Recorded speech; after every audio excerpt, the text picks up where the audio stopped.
Good evening, everyone. I'm Nora Hickings-Chile. I'm director of the Centre Culturel Irlandais in Paris, just behind me here. And I'm delighted to welcome you to this online conversation with Irish artist Brian Maguire, hosted by the Centre Culturel Irlandais and the Galerie Christophe Gaillard. Brian is currently showing an anatomy of politics in the gallery until the 1st of May 2021.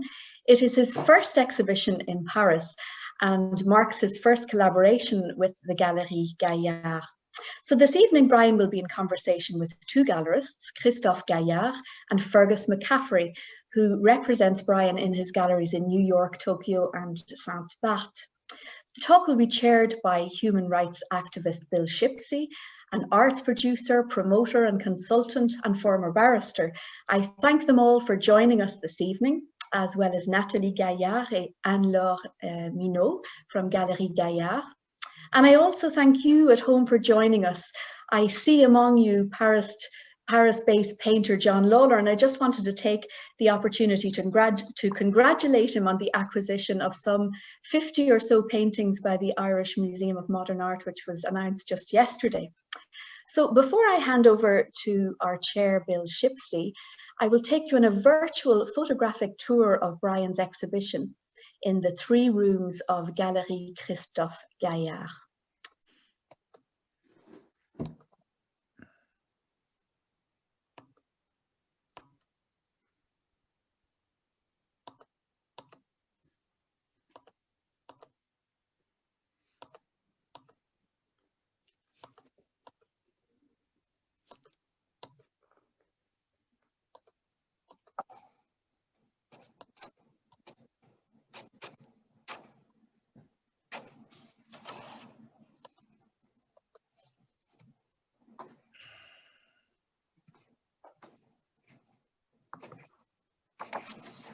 And I'll hand over to you, Bill. Nora, thank you very much indeed, and welcome everyone to this conversation with what I would describe as a 1 in a million artist, Brian Maguire, and I mean that with great conviction and with sincerity. I have known Brian, I've had the pleasure of knowing Brian. I think, Brian, it's certainly more than 15 or 16 years. We first made contact with each other when you were traveling regularly to Ciudad Juarez, over the border in Mexico, and doing your paintings on the young women who were disappearing in that city. But it's a great honor and pleasure for me, and I know also for the Centre Culturel Irlandais, to welcome you to this conversation. I am hosting this conversation from Paris, and I would like to welcome Christophe and Fergus. Christophe and I could almost shout to each other and hear each other. We're right beside each other in the Marais. Fergus would take a little bit of a louder voice for me to speak with you in New York, but you're both very welcome. And I would like you both to regard this as a joint conversation between the 3 of us and Brian. And I would like you at any stage, either of you at any stage, if you wish to intervene, to ask any questions or to give any follow-up comments. Brian, I got to see the exhibition in Christophe's wonderful space in the Marais, which is open, I think, Christophe, until the 1st of May. So there's not many days left, but the gallery is open, and I would strongly urge and encourage anyone who is physically in Paris at the moment to take the opportunity to go and visit this exhibition. Brian's work is powerful, it's disturbing, it's on a very significant scale. Certainly the paintings of Aleppo are very, very large, so they really need to be seen up close and personal to experience them and to get the full appreciation of them. But Brian, can I just start with you? And this exhibition is called The Anatomy of Politics, and I take it was a decision between you and Christophe to decide what to call it and how to come up with that title. But would you just like to explain for those who are listening this exhibition, and which is your first solo exhibition in Paris, as Nora said? Would you just like to explain to those listening in this evening how this exhibition came about, and just to talk briefly about it?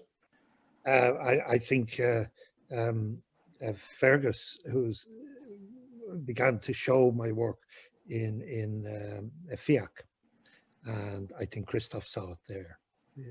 I think that's where the connection came.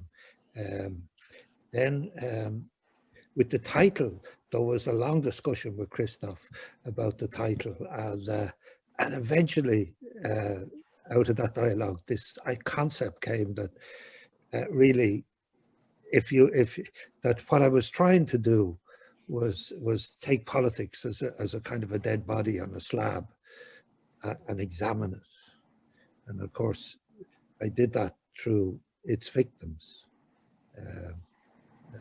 And both the city of Aleppo and the Central Americans and Mexicans who are the victims of politics in that part of the world.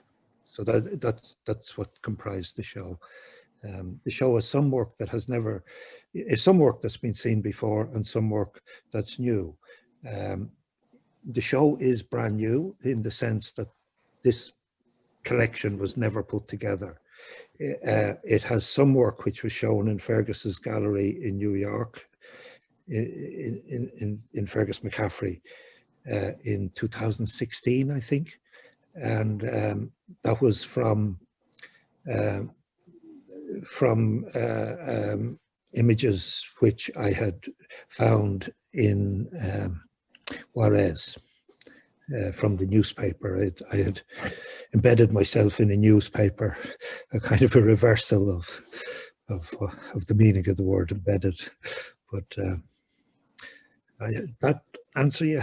Yeah, it does indeed. And just to stick with Juarez for a moment, because of the three sort of sets of photographs that you used to make your giant paintings, Juarez seems to be the first. But when you were working in Juarez, I think you visited maybe a dozen or even more than a dozen times and spent a significant amount of time in what was arguably one of the most dangerous cities in the world. It was in 2010, yeah. I think it was murder capital, so to speak, of the world at that time. Yeah. And did you at any stage feel for your own personal safety there, or was an Irish painter of a certain age not at risk in that particular? Well, there were no gringos there. There were just none. That was the first thing. So that, but like I was trained early in life. You know, in Belfast, you took a wrong turn, you might never come back. And I did take many a wrong turn in Belfast. So that what was in my mind going there was that I was going to meet nobody that I hadn't an appointment with. And those I had appointments with, I was referenced to. So that was how our safety was determined. It's not great fun. It means you sit in a hotel room all night. You know, after the cartel appeared in the hotel, I stopped going to the bar. You know, it's kind of. And Brian, for those who don't know, perhaps a lot of your work from Juarez, a lot of what you did were portrait paintings of young women who were disappeared, murdered, very often in brutal circumstances. And my understanding is, and I remember from the time that it was your practice to do 2 paintings of every young woman victim that was murdered. Why was that? And one was for the family, and one was for the museum show, because you don't be going back. So I made a small work, a domestic size work for the family, and a larger size piece, which was coupled with the story. And that has been, really, it's been on continuous show for about 9 years now. Mostly. Was there any difference in terms of the painting? The emphasis on the portrait for the family as opposed to Well, sometimes when I painted Brenda, I was furious, because here was a young woman who had a job working actually for Philips, connected to Philips. They were the end users of what she was making. And the local company fired her when she became pregnant, which is against Mexican law and it's against European law. she should have been supported through her pregnancy and then gone back to work. Instead, she went home and she had the child. Kevin was the child's name, very good Wicklow name.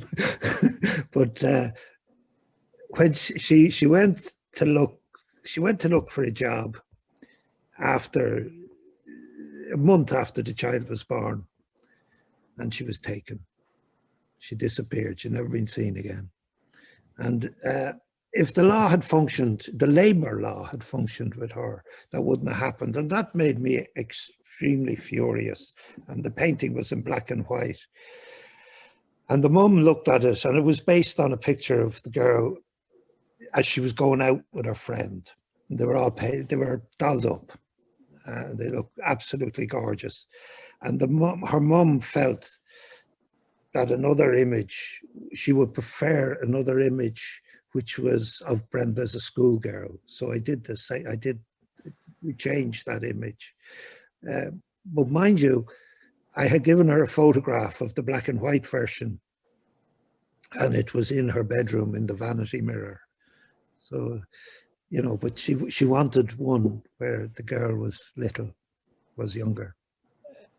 And Brian, what's very unusual about your work is that in terms of those portraits, they are portraits from photographs. And in the case of Juarez, there were photographs either from the newspapers or from the family, but of young women who were already missing and dead. What was the reaction, or can you describe what the reaction of the families to getting There's in one of the most recent catalogues, Carlos, where is it? Carlos writes about this at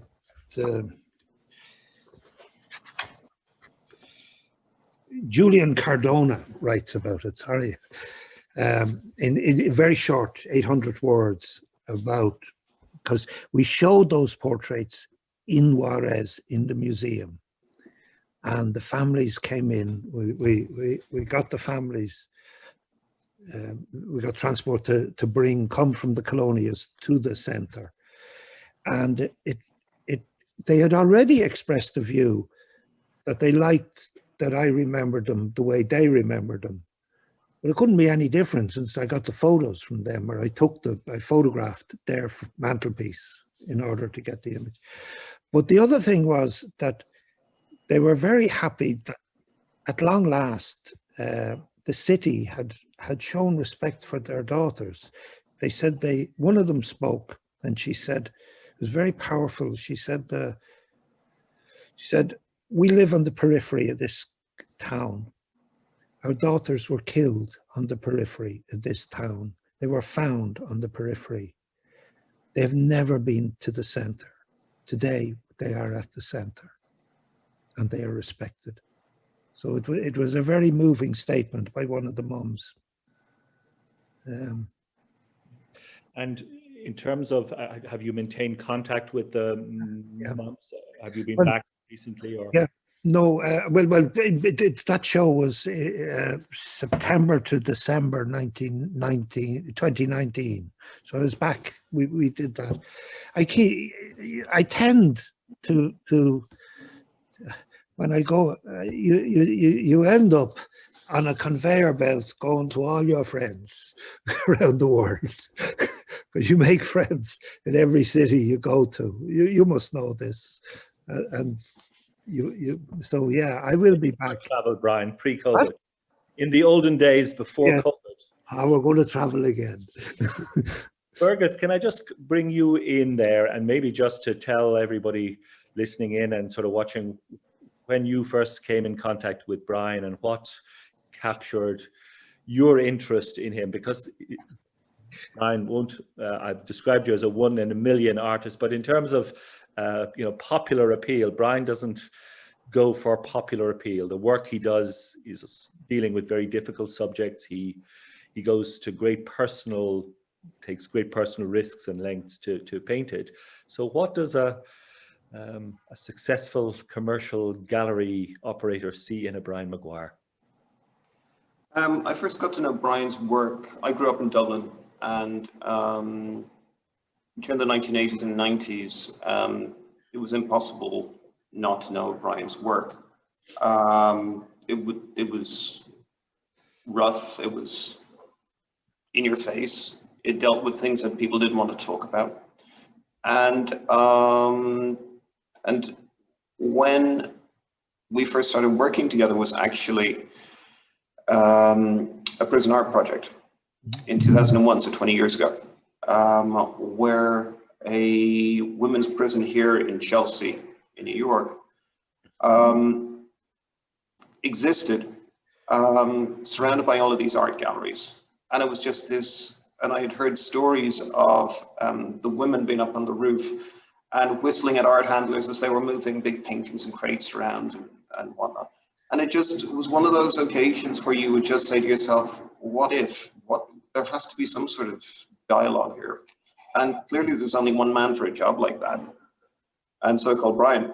And so 2 years later, we produced, or Brian, I was peripherally involved in this, but Brian produced the Bayview project at White Box here in Chelsea. And it was just a fascinating process and experience to go through with Brian, going into the prison, watching the language of formal portraiture being completely inverted from those of heads of states, kings and queens and heads of industry, to people who were serving jail terms for pickpocketing or drugs or whatever. And that type of social alchemy really struck me, and the commitment that Brian has to social justice is, it's something that's inescapable, and it's been a strong part of the history of art for hundreds and thousands of years. So, you know, the art world is just not all about commercial stuff. You know, history, painting, and portraiture are deeply important. Yeah, I'm reminded of the late Seamus Heaney, and one of his favorite other poets was the Russian poet Marina Tsvetaeva, and one of her most powerful essays is called Art in the Light of Conscience.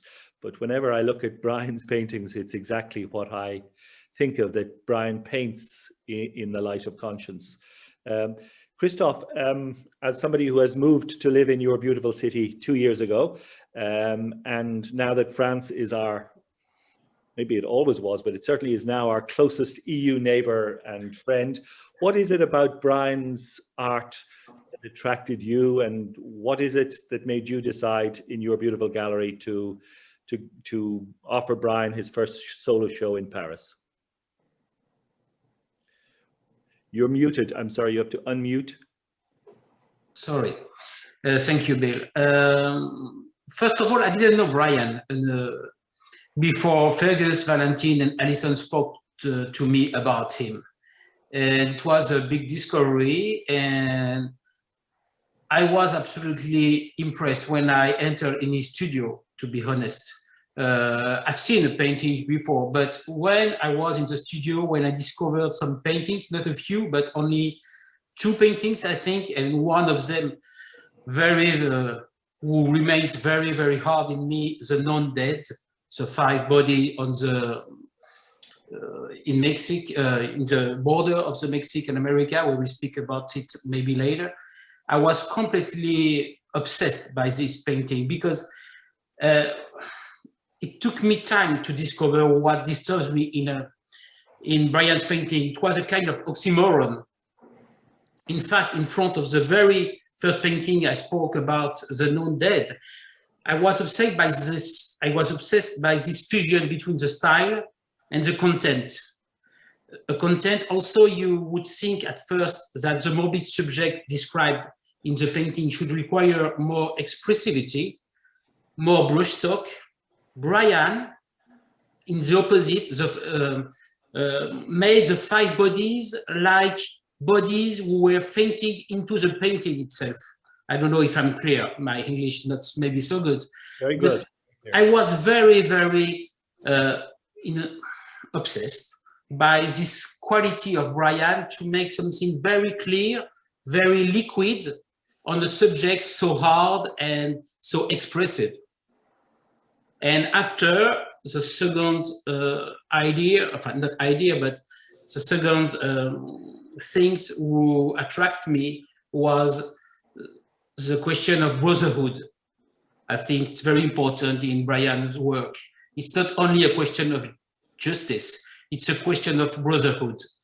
And I was very sensible on this aspect of his work.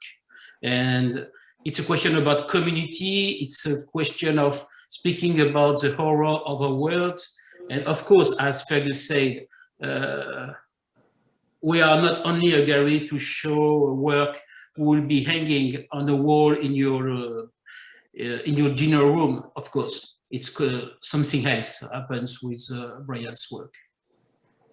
Brian, question: remind me, when did you get your studio in Paris? You're on mute. You're on mute as well. Responsibility.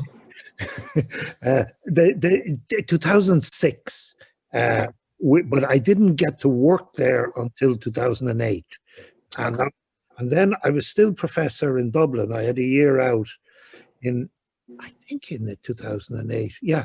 And then I resigned the position in Dublin and went to work there about 6 months a year from 2010. It was I think it was really important to my work. I mean, I've spent the last year working here in Dublin and I've cracked it and I've been able to produce work, but the scale of the studio in Paris, something that was, the scale and the light was very helpful to me. Plus the fact that I don't speak French, which it meant that I had a degree of isolation that's not available to me in Dublin. Thanks. I think this aspect of being in Paris is hugely important, and that's why it's so important that Christophe is showing the work in Paris. The freedom and the scale at which Brian is now painting really reflects I would a change in attitude and a willingness to be freer in terms of the materials. I think Brian was very precious in his use of canvas before embarking on these large paintings, and I think that there's simply there's more freedom. There's an ease in the work. But I think there's also, I mean, you just have to look at literature and the history of Beckett and Joyce going to Paris to find freedom. And you think back to the 19th century, where Irish Catholics would have to go to France to be educated. So there's a long history there. But more art historically, I mean, how can one make paintings like Brian does without stepping into the 19th century painting galleries at the Louvre? Yeah. I mean, when you walk in and you look at Delacroix and you look at Géricault, and do you want to talk about Géricault? Well, I'm not sure if I can talk intelligently, but I will say this. You know the piece, The Massacre, that's in the show. Massacre. Yeah. I know I went down and studied the Raft of Medusa before making that. I know I went and looked at those large paintings in the Louvre. So, and I don't often do that. That was anyway. So. And Christophe, in terms of the interest of French collectors or French the art public or art critics, what has the response been? I know we're in a difficult time in terms of COVID, and it's not as easy to have a vernissage or to have people around. But what reaction has Brian's work evoked in Paris and in France? The reaction is quite unanimous, to be honest, about the strength of the work. Everyone going out the exhibition is speaking about the power of this exhibition and of all the paintings. So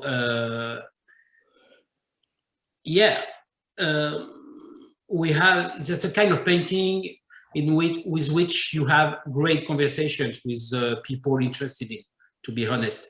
It's not only, it's not commercial questions you are dealing with. It's about what is art, for what art is to do. That's the kind of conversation we have. So it's, for us, it's very rich, it's very powerful, it's interesting. That's why we are doing this job, to be honest. Yeah. You know, if but I can of course, it's not easy to sell. We have to speak about this. Maybe for the same reason that history painting like Goya Massacre was not easy to sell, I guess, at the time, of course. But it's another question. Sure.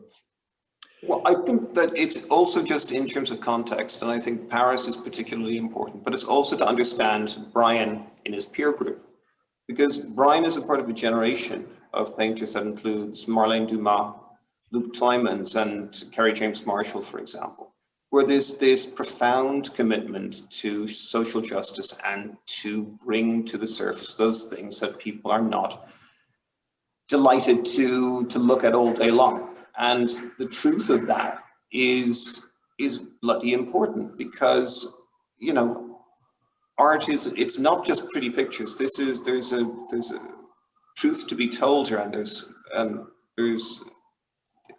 the harshness of life to be related. And I think that Brian, you can say this better, but when you were working in Juarez, you were talking about just you could never show a photograph of some of the things that happened, but I can make a painting of it. I mean, Brian, can you talk about that a bit? Again, the massacre, the painting, the yellow painting in the show, that began, Jesus Christ, there was a massacre in the Laredo Desert. I think it was the Zetas who, another group had been bringing about 70 Central Americans across the desert, and they were confronted by the Zetas. Their minders ran away. The Zetas gave this one. The Zetas gave a choice to join them or else, and the men didn't join them, and they killed them all. And then they put them in. They cut the bodies up and put them into a Suburban, a white Suburban, and drove them into the center of the desert, and with a sign saying, "This is what happens if you don't work with us." The authorities brought the bodies to a small building, a room, and laid them out.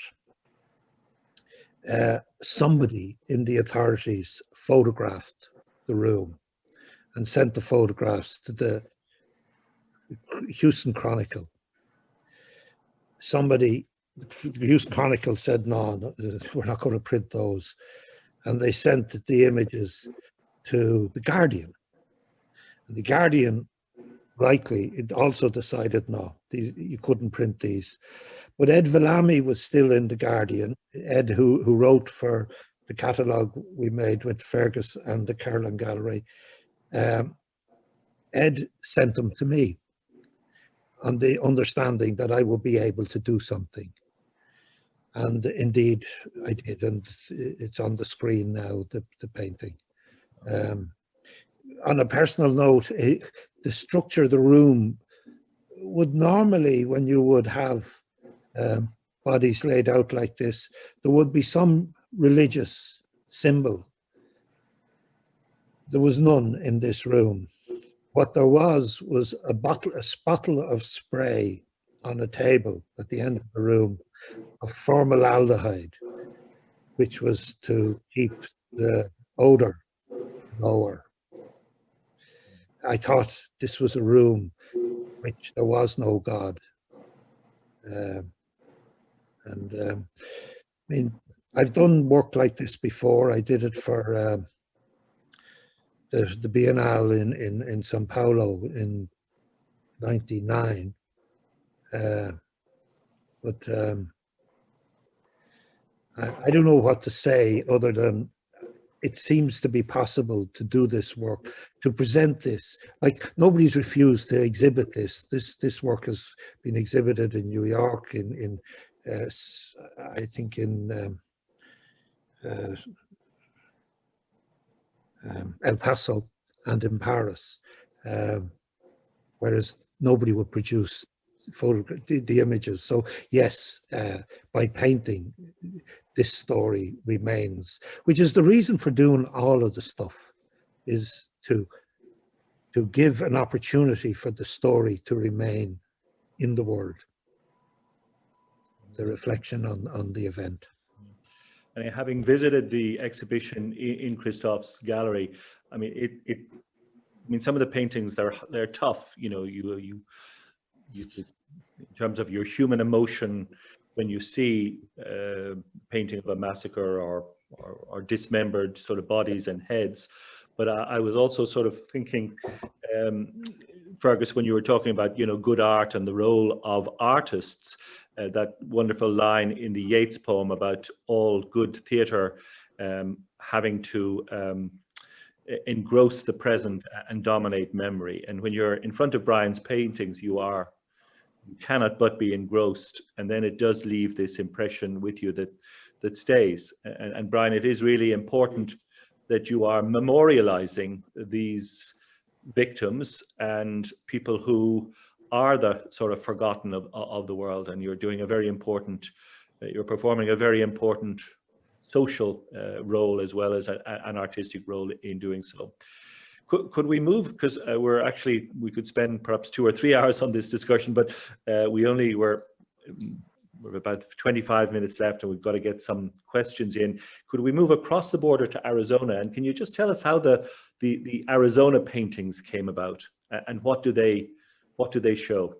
About 5 years ago, you know, like most of us, we began to think about immigrants, particularly economic immigrants, migrants.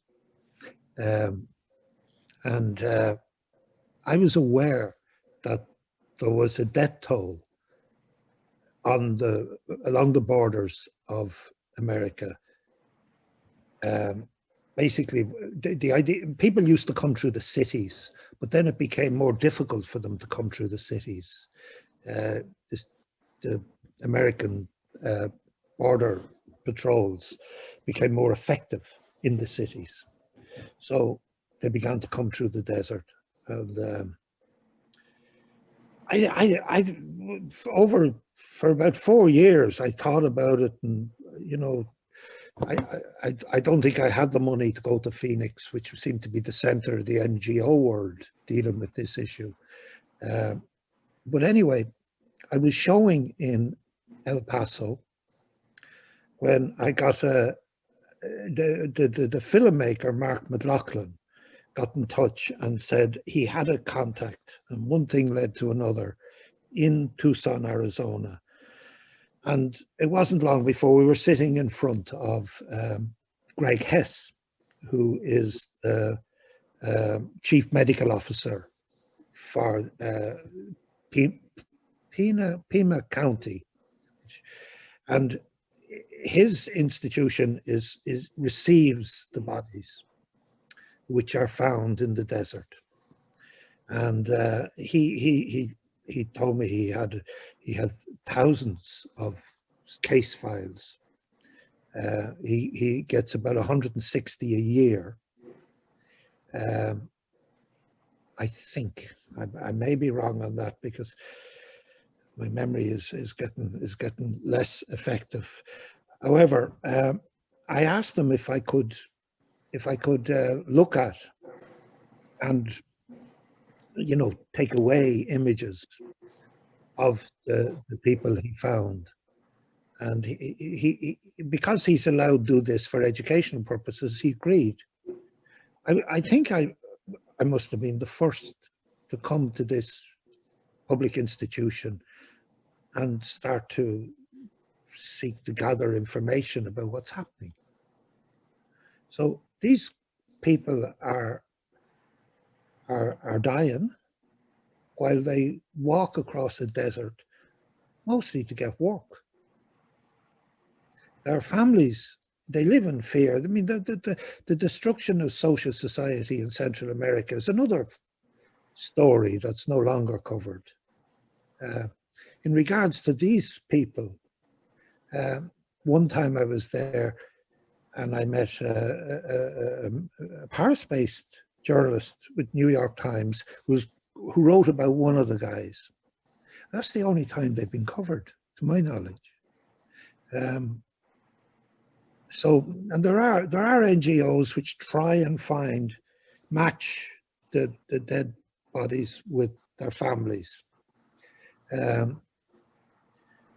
Most people, there isn't any information on them. The purpose of doing the work was, you know, to put the story into the world. The landscape in which it's the Georgia O'Keeffe landscape. It's a very beautiful, beautiful landscape. Anyway, but that's that project. So, okay, is that enough? Brian, we were talking the other night and I was just mentioning to you, there's actually a very powerful novel by a young Mexican author, Valeria Lucella.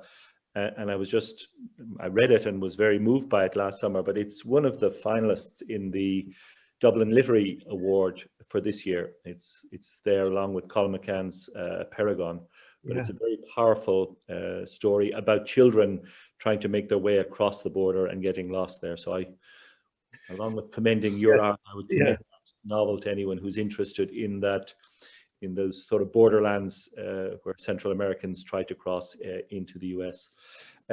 Just moving on then to Aleppo. When did you first travel to Syria?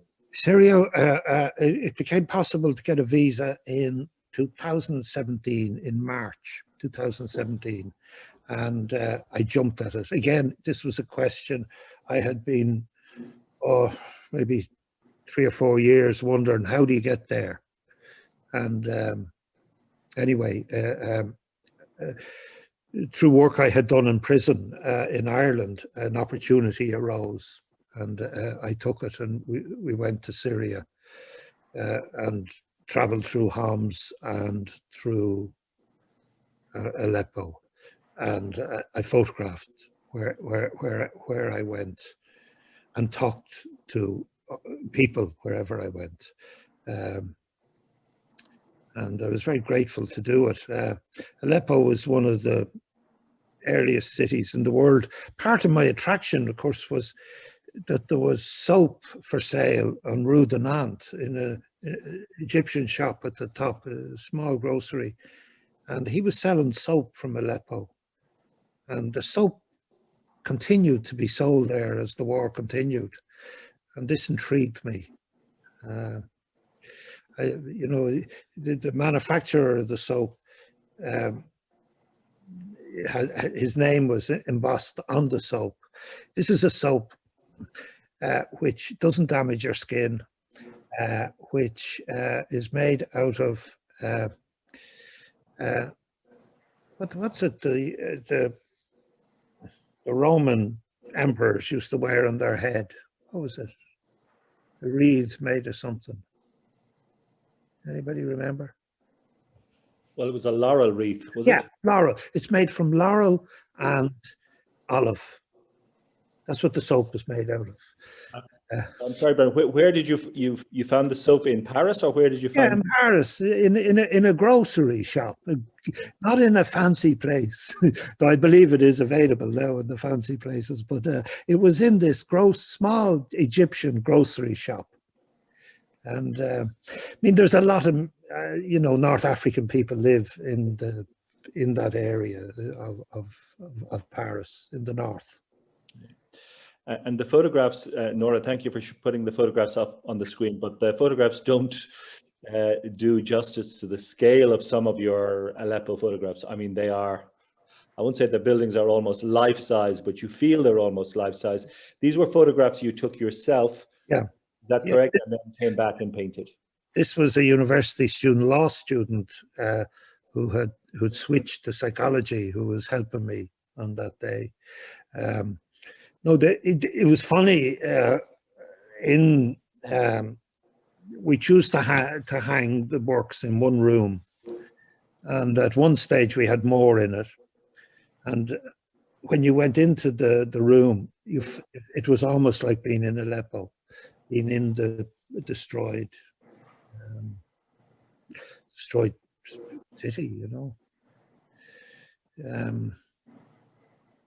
And the buildings that are shown here, are these like completely unoccupied now, or there are? I mean, it's funny. I'm talking to Ed Villamy about this. The first thing that happens in a war zone when the war stops is you can get a shave. Somebody opens a barber, and there was a barber open. And the second thing, of course, is somebody who gets a kettle and they make coffee and sell it to you. And there was a tiny coffee shop open. They were the only signs of life that I came across in that area. The rest of the city operates as normal. You know, the level of destruction is quite staggering. Oh, it is. Yeah, and when you think that this is 7,000 years old, think about the recipe for the soap. I keep going back to the soap. Is that the recipe was 3,000 years old. And I mean, when you come from somewhere like Ireland, where our history is very recent in these terms, we don't deal with, we've 2,000 years of history, I think, and that's about it. It doesn't go back. But here it went back. Brian, also when I look at these photographs of Aleppo and when you see the level of destruction, it also makes it explicable why so many hundreds of thousands and millions of people are internally displaced in Syria, refugees in the surrounding countries, but also that people are prepared to take enormous risks to flee with their family to cross and try and get into Europe, because Syria before the war was a reasonably prosperous country, and the people who fled were, you know, well educated, and you can see, as it were, the emptiness of the buildings here is sort of translated into the misery of people living in refugee camps nearby or fleeing to get across to Europe. I had done a show with the Carlin Gallery around refugees, around and towards the end I said, well, maybe I should do something about why the people come. And so from the internet, I did an apartment block that was destroyed, but you couldn't do another. I knew if I wanted to do more on this, I had to go there. You know, I tried to go to many places. I tried to get on the ship in the Mediterranean, but was refused.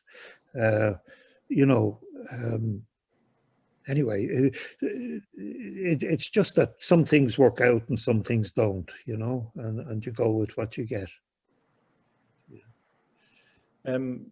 Christophe, Fergus, just anything that sort of strikes you about Brian's Aleppo photographs? I mean, obviously the one obvious difference is these are buildings as opposed to dead buildings, as it were, as opposed to dead people. But you know, obviously each of these buildings and each of the apartments in these buildings must also tell a story of a family displaced, of, you know, the misery that has been created by the destruction of war. Yeah, if I can say something, I read Brian says that he couldn't go there without being in contact with the people there. It's not a question of taking a photograph and making a painting. It's not about this, not at all. It's a question of giving us a part of the life who was there. Yeah. And you can see, of course, the ruins the dead bodies, but the painting of Brian are a part of an history, a story between him and the people he met on the place. That's why it's not a question of the subject is not the question. The relationship with the subject is the question. Mm-hmm. Yes. I think what I could add is that, of course, let's not forget that these works are paintings as well, and the technique and the color and the way in which Brian has made these paintings, they're outside of the subject matter, but in conjunction with the subject matter. There's a way in which concrete and flesh is dealt with, that there's the same, I don't know if you can share empathy with a building, but you can certainly share empathy with a human carcass. And there's a touch that Brian has really developed, because when you look at Brian's early paintings, they tend to be very heavy, oil clotted, blacks, greens, browns, and of course he's painting very different scenes from Armagh and Fermanagh and places like that. But the lightness and the translucency of these paintings, it almost defies in a way the horror of what you're seeing, but at the same time, it really drives it that much further home.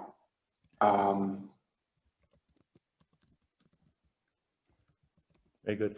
I'm actually getting a request to put the name of the book title I mentioned in chat, so I'm afraid unable to double task here. I can't talk and type at the same time. I'll just, okay. It's The Lost Children Archive by Valeria Lucelli, but I may have spelled her surname wrong.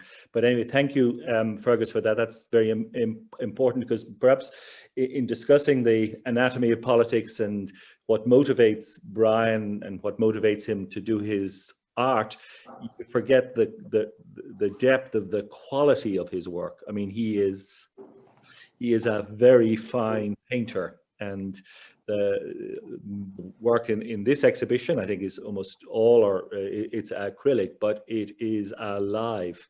When you're in front of those paintings, you think you are in Aleppo, or if you can stand the dismembered bodies, you feel as if you're in that room with the massacre. So that's very, very powerful and really beautiful artwork and beautiful paintwork and brushwork that Brian employs.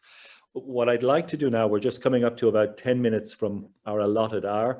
I see my friend Catherine Owens is commenting. Hello, Catherine. Stunning, Brian. So great to see this work with your explanation. Nico says hello, happy to be with you. Brandon Wrenches asked me to put the name of the book in. I think I have. And Nora is asking people if they want to ask any questions now to do so. But Brian, is there anything you'd like to tell us about your future plans? This exhibition, as we know, comes to an end, unfortunately, in Paris on the 1st of May. And please do try to get to Christophe's wonderful space, where you will be greeted by Anne-Laure sometime between now and the 1st of May. It's really well worth the effort. But where does life take Brian Maguire next? Well, the next show as such is the Arizona project, is being put on by the Crawford Art Gallery in Cork, and it will be accompanied by a book. So that happens from September to January. I go to the US now to the Missoula Art Museum, who have a show it's been postponed through the pandemic, but it will take place in the spring of next year. This show is focusing on the tragedies that are inflicted on the the Native American communities, where the young women are being killed and disappeared. There's a similar thing to Mexico. So that's where I'm going for the next 4 months to do that research.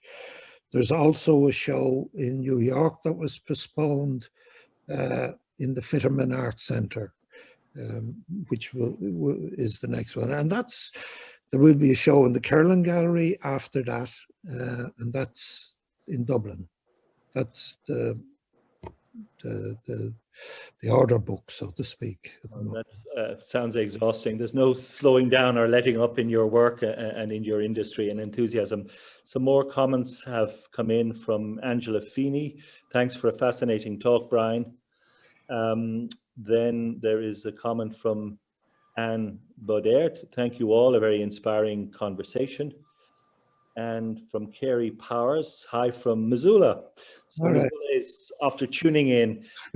We're so excited to see your work, Brian. Thanks all.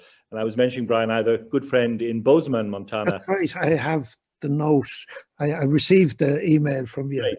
Yes, he was a former Catholic priest who was a minister. His first ministry was to in a Native American town somewhere very near Missoula. So I hope you'll be able to connect with Mike Miles and his wife. So I'm not sure we have any other comments coming in. Sarah MacDonald says, thanks you all for a very inspiring conversation. Good to say about Sarah. Sarah is a representative of the TIA Foundation, and they had commissioned 5 major works, which were very large works, around the same size as the large Aleppo. The theory was that I could find somewhere in the world an equivalent to in the contemporary world, an equivalent to the biblical story.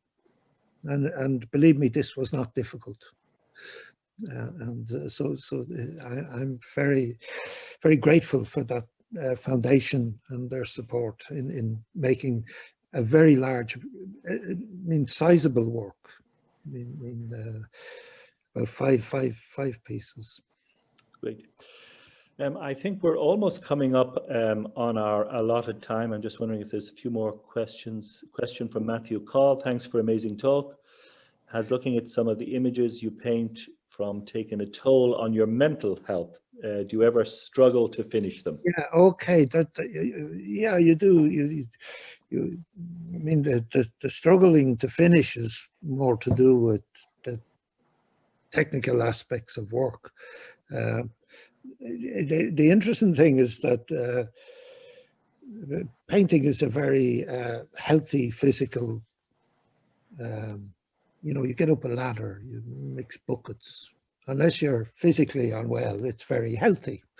And so the answer is no.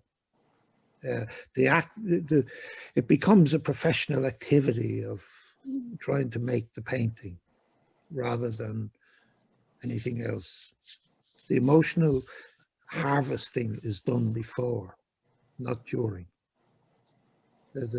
What's done when you're making it is a kind of a professionalism to make it as beautiful as possible.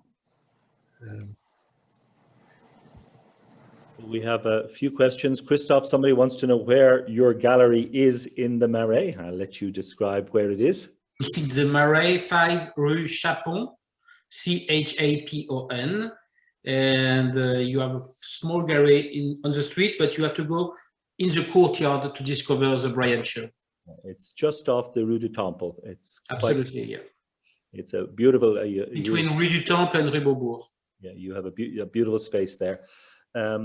Question from John F. Fergus's comment about not sure about having empathy with the building led me to think about my reaction, which is empathy with the survivors, both of the dead and the buildings. Wondering what Brian has to say about the point of view of the survivors and any survivor's guilt. I'm not sure who the survivors are, but I mean,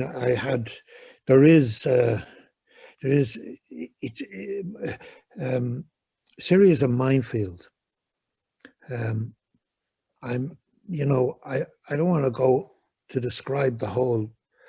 We could be here for another hour, but everybody that I've met is the sum total of their experience. That some people have experienced the attacks of the government. Some people have experienced the attacks of the Islamicists. Some people have experienced both.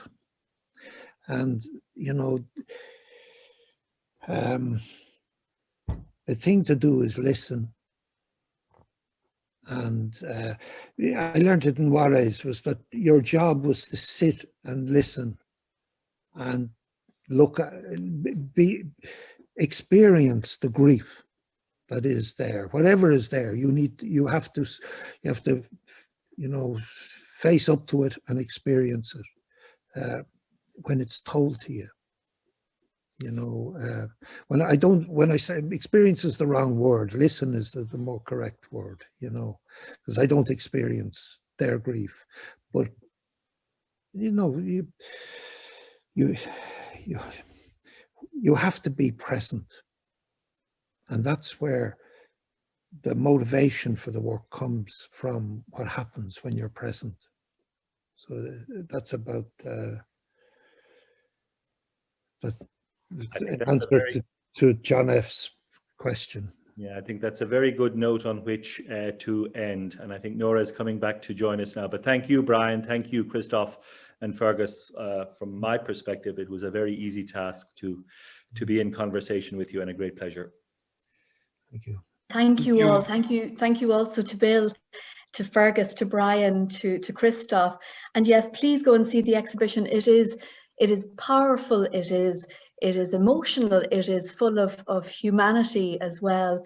And congratulations to you, Brian.